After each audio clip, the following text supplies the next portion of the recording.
Hi, എല്ലാവർക്കും നമസ്കാരം. നിങ്ങൾ എപ്പോഴെങ്കിലും ആകാശത്തേക്ക് നോക്കി ആ പറന്നുപോകുന്ന കൂറ്റൻ വിമാനത്തെക്കുറിച്ച് ആലോചിച്ചിട്ടുണ്ടോ?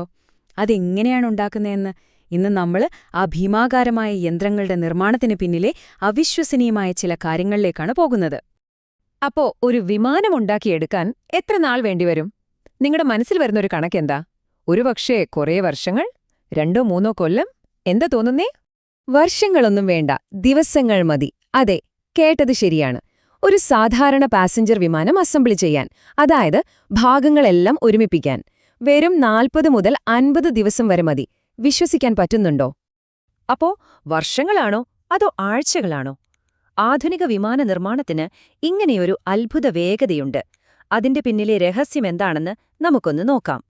അതെ, സംഭവം ആഴ്ചകളുടെ കളിയാണ്.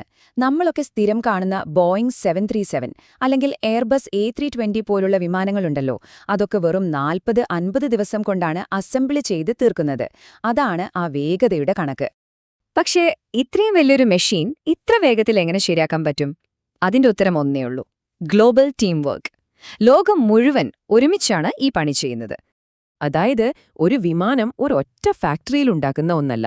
അതിന്റെ ഭീമൻ ചിറകുകൾ ഒരു രാജ്യത്ത്, എഞ്ചിനുകൾ വേറൊരു രാജ്യത്ത്, ഫ്യൂസിലേജ് അതായത് വിമാനത്തിന്റെ പ്രധാന ബോഡി, പിന്നെ ലാൻഡിംഗ് ഗിയർ, ഇതൊക്കെ ലോകത്തിന്റെ പല ഭാഗങ്ങളിലായി ഒരേ സമയമാണ് ഉണ്ടാക്കുന്നത്.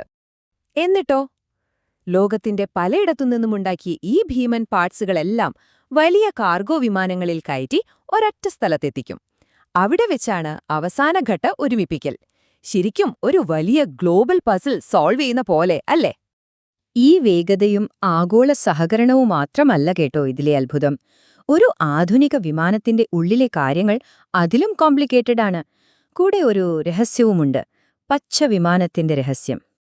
60 ലക്ഷം. ആലോചിച്ചു നോക്കൂ, ഒരൊറ്റ വിമാനത്തിൽ ഏകദേശം 60 ലക്ഷം പാർട്സുകളുണ്ട്. ചെറിയൊരു സ്ക്രൂ മുതൽ വലിയ എഞ്ചിൻ വരെ. ഓരോന്നും അതിന്റെ സ്ഥാനത്ത് കൃത്യമായിരിക്കണം, കൃത്യമായി പ്രവർത്തിക്കണം. ഈ ഒരു കോംപ്ലക്സിറ്റിയുടെ ഇടയിൽ നിങ്ങൾ ആരെങ്കിലും ശ്രദ്ധിച്ചിട്ടുണ്ടോ? ഫാക്ടറിയിൽ നിന്ന് ഫ്രഷായി ഇറങ്ങി വരുന്ന വിമാനങ്ങൾക്ക് എപ്പോഴും ഒരു പച്ച നിറമായിരിക്കും. എന്താ അതിനൊരു കാരണം? അതിന്റെ ഉത്തരമാണ് സിങ്ക്രോമേറ്റ് കോട്ടിംഗ്.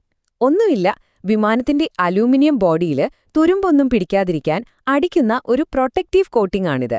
ഒരു പ്രൈമർ പോലെ. അതാണ് ആ പച്ച നിറം. അപ്പോൾ ശരിക്കും നമ്മൾ കാണുന്ന പല നിറത്തിലുള്ള എയർലൈൻ ലോഗോയും ഡിസൈനുമൊക്കെ അടിക്കുന്നതിനു മുൻപ് ഒരു വിമാനത്തിന്റെ ഒറിജിനൽ പുത്തൻ ലുക്ക് എന്ന് പറയുന്നത് ഈ പച്ച നിറമാണ്. പക്ഷേ ഈ 60 ലക്ഷം ഭാഗങ്ങൾ ഒരുമിപ്പിക്കുമ്പോൾ ഒരു ചെറിയ പ്രശ്നം മതി എല്ലാം കുഴപ്പത്തിലാകാൻ.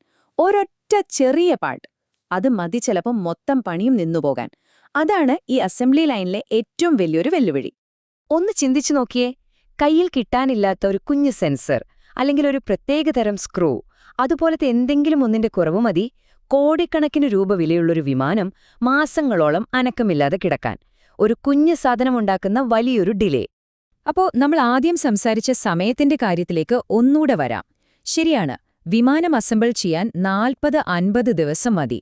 പക്ഷേ ഈ പറഞ്ഞ 60 ലക്ഷം പാർട്സുകളും ഉണ്ടാക്കി അതെല്ലാം ഫാക്ടറിയിൽ എത്തിക്കുന്നതുൾപ്പെടെയുള്ള മൊത്തം പ്രോസസ്സ് എടുത്താൽ അതിന് ഏകദേശം 6 മാസം മുതൽ 1 കൊല്ലം വരെ എടുക്കും.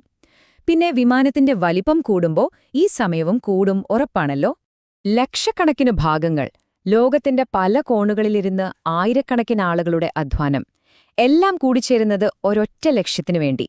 ശരിക്കും ആലോചിച്ചാൽ ഇത് നമ്മുടെ ഈ ആധുനിക ലോകത്തിലെ ഒരു വലിയ അത്ഭുതം തന്നെയല്ലേ?